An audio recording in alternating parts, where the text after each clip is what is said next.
Sunday రోజు మా మేనత్త మూడో కూతురు మనవరాలు ఫస్ట్ బర్త్డేకి హైదరాబాద్ నుంచి చేర్యాల వెళ్తున్నాము. అన్నయ్య వదినతో వెళ్తున్నా. వెళ్ళేదారిలో వక్లా టిఫిన్ సెంటర్లో టిఫిన్ చేసినాం. అక్కడ ఆయిల్ బదులు నెయ్యి వాడతారంట, చట్నీ రోట్లో రుబ్బుతారంట. చాలా బాగుంది టేస్ట్. అయితే మీరు కూడా ఒకసారి ట్రై చేయండి. వెళ్ళగానే మా వెళ్ళి సబ్స్క్రైబర్ హాయ్ చెప్పిందండి. నేను యూట్యూబ్ వీడియోస్ అన్నీ చూస్తాను, చాలా బాగుంటాయి అమ్మమ్మ అని చెప్తుంది.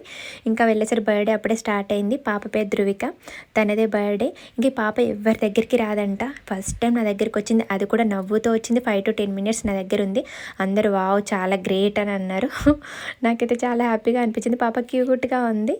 ఇంకా ఇక్కడ ఆల్మోస్ట్ చాలామంది నా సబ్స్క్రైబర్స్ ఉన్నారండి. ఇంకా మీ వీడియోస్ చాలా బాగుంటాయి, నీ వాయిస్ చాలా బాగుంటుంది, నీ పూజల వీడియోస్ కానీ వంటలవి అన్నీ చాలా బాగుంటాయి, మేము అన్నీ చూస్తామని చెప్పి నా వీడియోస్ గురించి నాకే చెప్తున్నారు. ఇప్పుడు ఇది పెట్టావు, అప్పుడు అది పెట్టావు, నా గుర్తులేని కూడా వాళ్ళు చెప్తుంటే నాకైతే చాలా హ్యాపీగా అనిపించింది. ఇంకా చాలాసేపు అందరం మాట్లాడుకొని పిక్స్ దిగి ఇంటికైతే వచ్చేసినాము. పాప ధృవికకి మీరు కూడా బ్లెస్సింగ్స్ ఇవ్వండి. ఓకే, ఉంటాను.